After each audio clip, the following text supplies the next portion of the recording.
पाप पुण्य दोनों बेलरी, एक लोहा एक सोना केरी। छीणे पुण्य मृत्यु लोक है, तप चुक राज, राज चूक नरक।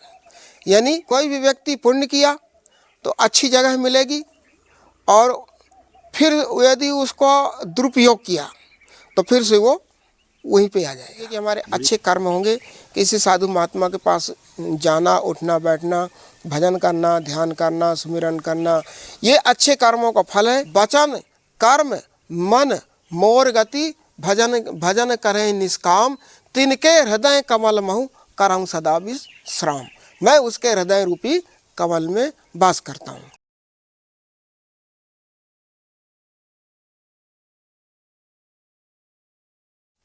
ओम नमो नारायण।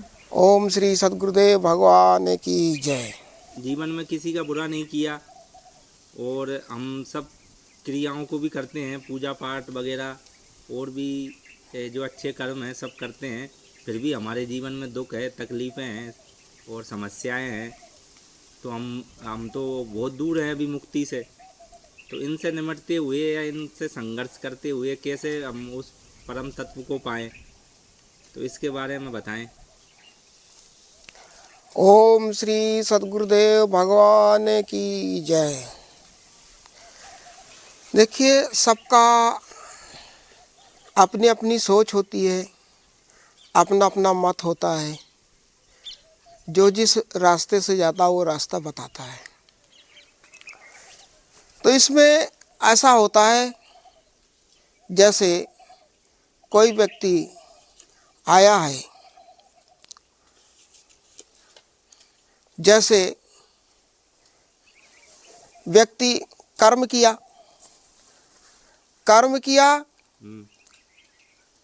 तो पुण्य किया, अच्छे कर्म हुए तो उसको क्या होगा? स्वर्ग मिलेगा। स्वर्ग जाने के बाद ऐसे आया है कि उसकी जब वो मृत्यु लोक से स्वर्ग लोक जाता है, कौन जाता है? जो ज़्यादा पुण्य किया है, ज़्यादा पुरुषार्थ किया है। तो उसके एक देवलोक में जाके एक माला डाल दी जाती है पुष्पों की, पाँव से लेके और पूरा। अब वहाँ तो जो भी मन को, क्योंकि मन तो मरता नहीं, आत्मबोध तो हुआ नहीं, तो मन तो वहाँ भी जाके उसका अनुभव करता है ना। तो वहाँ जा कर के जब अनुभव करता है तो उसको अच्छा और बुरे का ज्ञान होता है। इस कारण से वो जो भी वहाँ की सुख सुविधाएं उसको भोगता है। तो एक तरफ से वो माला सूखना चालू हो जाती है। सूखते सूखते जब पूरी माला सूख जाती है ना, तो वहाँ से देवता मृत्यु लोक में आ जाता है। इसे कहा गया है छीणे पुण्य मृत्यु लोक है, तप चुक राज, राज चूक नरक। यानी कोई भी व्यक्ति पुण्य किया तो अच्छी जगह मिलेगी, और फिर यदि उसको दुरुपयोग किया तो फिर से वो वहीं पे आ जाएगा, बुरी उन्हीं में जाएगा। जैसे कोई व्यक्ति कीचड़ में से निकाल के उसका सूखे जगह में रखा है, लेकिन वो अपनी पहलवानी दिखाया, दोबारा कीचड़ में गिर गया, तो उसको फिर क्या कहेंगे आप? तो इसी तरह से व्यक्ति पुण्य करता है, पुरुषार्थ करता है, और उसकी बदले में एक सुख और एक शांति की चाह रखता है। वो इच्छा के कारण वो मुक्ति नहीं मिलती है। क्यों? क्योंकि मुक्ति तो भजन से मिलती है, मुक्ति गुरु तत्व से मिलती है। तो इसी को बोला गया भूत भविष्य और वर्तमान। जो पहले हमने किया था वो भविष्य के रूप में वर्तमान में आ रहा है।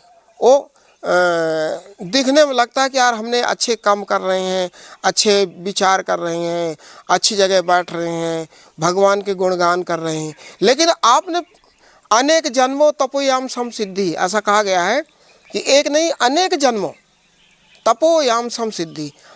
आप हमारे माता पिता कौन थे, आपके माता पिता कौन थे, उनके माता पिता कौन थे, हम कितने लोगों के माता पिता बन चुके होंगे, हमारे माता पिता कितने बन चुके, ये तो कोई नहीं जानता ना। तो ये जो है इसी को बोला जाता है भूत भविष्य और वर्तमान। यानी जैसे गाड़ी का चक्का होता है ना, तो जब वो चक्का घूमता है और घूमता रहता है, गाड़ी आगे चलती रहती है। तो इसी को कहा गया है जो पहले हमने किया था वो भविष्य के रूप में वर्तमान में आ रहा है, और वही हमको जैसी प्रेरणा देगा वैसे हम करेंगे। अच्छा प्रेरणा आएगी तो समझिए कि हमारे अच्छे कर्म होंगे। किसी साधु महात्मा के पास जाना, उठना बैठना, भजन करना, ध्यान करना, सुमिरन करना, ये अच्छे कर्मों का फल है। वो भी जो सकाम होगा, नहीं निष्काम होगा। और सकाम होगा तो पैसा बटोरने के लिए और लोगों से व्यवहार बनाने के लिए इसमें मन जाएगा। तो भूत जो हम अभी इसको बोलते हैं प्रेजेंट, वर्तमान।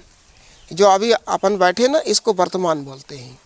तो भूत, भविष्य और वर्तमान, जो अभी ये वर्तमान से हटता जा रहा है, इसको भूताकाल बोला जाएगा, यानी कि संचित होता जा रहा है। और फिर जब आपका जन्म होगा तो वो भविष्य के रूप में वो पुनः से चालू हो जाएगा। तो ये हर व्यक्ति का ये चक्र चलता रहता है। इस चक्र से छूटने के लिए कहा गया है भजन और ध्यान और किसी तत्ववेत्ता महापुरुष की शरण। जो ये ले लेता है और केवल परम तत्व को ही जानना चाहता है, उसी को ही मुक्ति मिलेगी, वही मन को रोक सकता है। अन्यथा ये तो अथाह सागर है, ये तो संसार सागर का है। संसार सागर घोर निधि, संसार सागर घोर निधि, पार न पावे कोई। तो ये तो चलता रहता है। कहीं हम अच्छे जन्म ले लिए, कहीं बुरे जन्म ले लिए, कहीं अच्छे सत्कर्म कर लिए, कहीं हमने पाप कर लिए। अब ये तो शरीर व्याधि मंदिरम, शरीर है तो पाप पुण्य तो होंगे ही होंगे। लेकिन वो ब्रह्म कैसा है? ब्रह्म का जानने का दो तरीका है। एक तरीका है सदगुरु की सेवा से।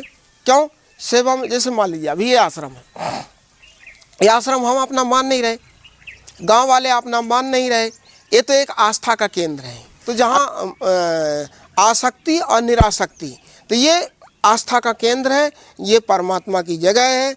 ऐसी जगह में हम जब झाड़ू लगाएंगे, पोछा लगाएंगे, सेवा करेंगे तो हमारा मन उस सेवा में लग जाएगा। जब सेवा में लगेगा तो एक मन में पवित्रता आएगी। जब पवित्रता आएगी तो जब साफ सफाई होती, वहाँ तो कोई भी आगे बैठना पसंद करता है, चाहे आदमी हो, चाहे कुत्ता हो, चाहे बिल्ली हो, चाहे गधा हो, चाहे देवता हो, चाहे किन्ना, सब आदमी। अभी यहाँ कीचड़ डाल दीजिए, गोबर डाल दीजिए, उसमें कोई बैठने का मन करे तो कहिए। तो मन को निर्मल बनाना है, मन को एकदम स्वच्छ बनाना है। तो उसके लिए जैसे आया ना, चदरिया झीनी रे झीनी, राम नाम रंग भीनी, चदरिया झीनी, ध्रुव ने ओढ़ी प्रहलाद न ओढ़ी, सुखदेव निर्मल कीन्ही, दास कबीर जतन से ओढ़ी, ज्यों की त्यों धर दीनी, चदरिया झीनी रे झीनी बीनी, राम नाम रस भीनी। तो कहते हैं ये चदरिया जो है ना, शरीर रूपी चादर को ये अपवित्र हो गया है। इसका जो इसमें हम काम, क्रोध, लोभ, मोह, अहंकार, ईर्षा, द्वेष, तृष्णा इत्यादि का सहारा लिए हैं, ये इसको अपवित्र कर दिए हैं। तो अब किसका सहारा लेना? ज्ञान, विवेक, शांति, संतोष, क्षमा, दया इत्यादि इनका सहारा लेंगे ना, तो ये सब इस चदरिया को पवित्र कर दे। जब पवित्र कर देंगे तो जो पार ब्रह्म परमेश्वर है वो तो बैठा ही है। लेकिन वो कहते ना, काम आदि मध दम में न जाके, तात निरंतर बस में ताके, वचन कर्म मन मोर गति, भजन करें निष्काम, तिनके हृदय कमल महु करऊं सदा विश्राम। मैं उसके हृदय रूपी कमल में वास करता हूँ। किसके? जो वचन कर्म मन मोर गति, मतलब मुझे कोई भजन करे निष्काम।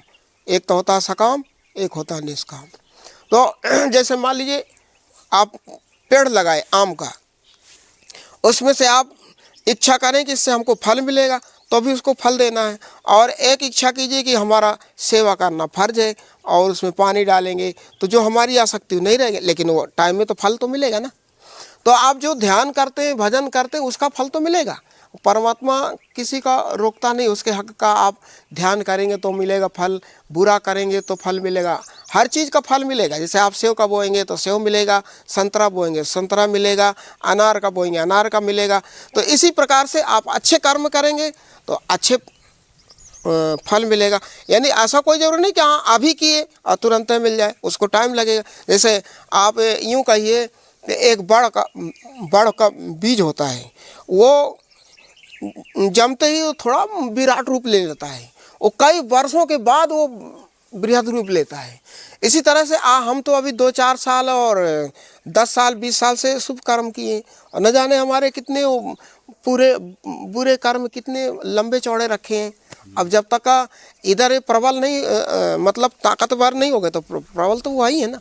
जैसे मान लीजिए आपने किसी को काजू बादाम खूब छुहारा खिलाए हैं और एक व्यक्ति को निर्जीव है, उसको आप नमक रोटी दिए तो उसका टक्कर थोड़ी ले पाएगा। तो जीवन भर तो हमने उनका सहारा लिए हैं। अब आज ज्ञान शांति संतोष क्षमा दया की बात करें तो इतने जल्दी थोड़ी पावरफुल हो पाएंगे, जब उनको तो कई जन्म लगेंगे।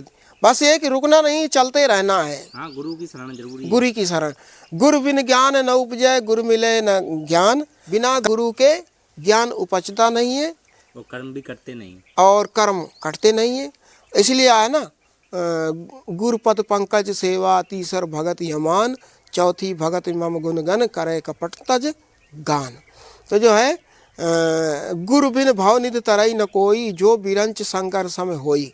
कहते हैं हम साधना भजन ध्यान के द्वारा भगवान शंकर के समान क्यों ना हो जाए, लेकिन गुरु के बिना भाव तर ही नहीं सकते हैं, है ना। तो इसलिए ली जाए, गुरु की शरण विशेष आवश्यकता है।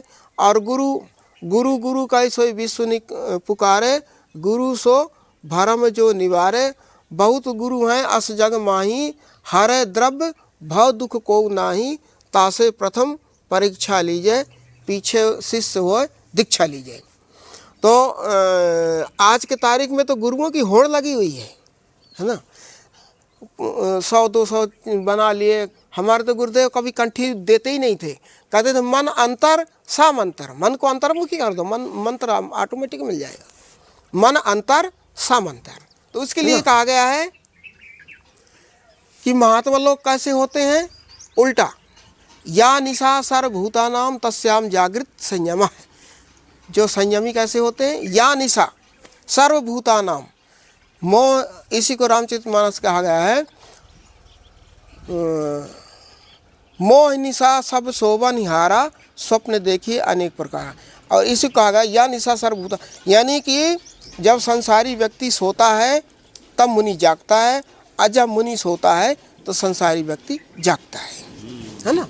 तो अब संसारी व्यक्ति की और मुनियों की तो इसमें तालमेल बैठेगा ही नहीं। मुनि संत महात्मा होते हैं ना, वो निरपेक्ष हो जाते हैं, कोई इच्छा नहीं, इच्छा राके मोक्ष की ताई शिष्य पहचान, है ना। तो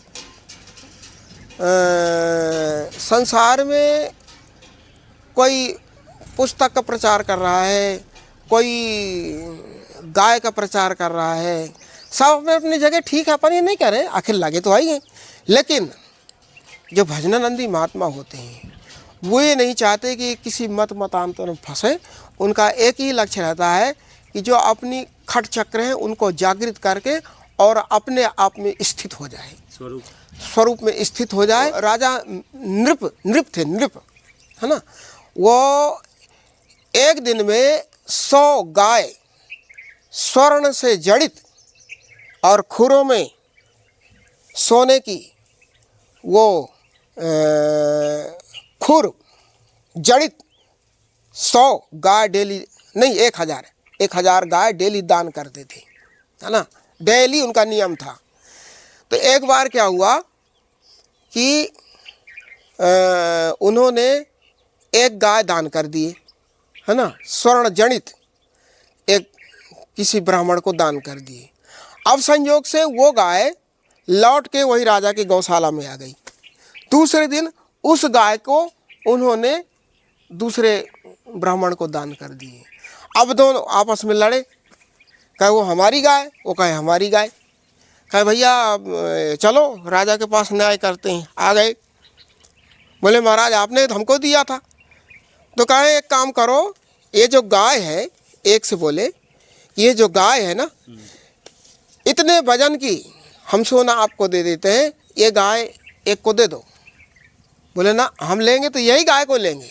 बोले एक गाय के बदले हम 1000 गाय देने को तैयार हैं, इस गाय को छोड़ दो। बोले ना महाराज मैं लूँगा तो यही गाय लूँगा। अब बोले भाई एक गाय का 2 गाय कैसे की जाए। तो फिर एक ले गया और दूसरे ने श्राप दिया कि हे राजन, तुमने अन्याय की हो हमारे साथ, तो तुम जो है एक कुआं में कूप में गिरो और गिरगिट बन कर के बहुत दीर्घ काल तक तुम कष्ट भोगो, है ना। तो ये फिर जब इनका शरीर छूटता है, स्वर्ग लोग जाते हैं, वहाँ पे इनसे पूछा गया कि महाराज आपने तो बहुत सारा पाप पुण्य किए हैं, लेकिन थोड़ा सा पाप किए हैं आप, जो एक ब्राह्मण ने आपको श्राप दिया, इसलिए आप पहले पुण्य भोगेंगे या पाप। तो बोले अब जीवन में तो पुण्य बहुत है, तो हम थोड़े दिन पाप भोग के फिर आते हैं। तो बोले ठीक है। तो उनको गिरगिट योनि मिली और कुआं में गिर गए। कुआं में गिर गए तो उन्होंने बहुत सारा, क्योंकि भूखे प्यासे थे, तो वो जो मच्छर आए उसी को खा के पेट भरते थे, तो बहुत सारा पाप हुआ। जब पाप हुआ तो भगवान कृष्ण आए, तो फिर उन्होंने उद्धार किए। तो इस तरह से पाप पुण्य दोनों बेलरी, एक लोहा एक सोना केरी। एक सोना की होती, एक लोहा की है। किसी व्यक्ति को लोहा की जंजीर में बांध दीजिए, किसी को सोना के जंजीर में बांध दीजिए, लेकिन दोनों को भूख लगेगी, दोनों को प्यास लगेगी, दोनों को जो उसको कष्ट मिल रहा है वही कष्ट उससे भी मिल रहा है ना। तो ये बेलरी गुरु के सानिध्य में जाए बिना नहीं कटेगी। इसके लिए जब तक क्यों हमारी इंद्रियां बहिर्मुखी है ना, जब हम बैठेंगे तो ये जो आँख कान नाक और ये सब शांत होंगे ना, तो ये बाहर के कनेक्शन इनका कटेगा। जैसे आँख देखती है, नाक सूंघती है, कान सुनते हैं, जीभ लपर लपर बातें करती है, पाँव पता नहीं कहाँ कर्मों की ओर जा रहे हैं, हाथ स्पर्श के लिए जा रहे हैं। जब शांत मुद्रा में बैठेंगे तो सब मौन होंगे ना। जब सब मौन होंगे तब वो कुछ पुण्य काल तो बनेगा। श्री सद्गुरुदेव भगवान की जय।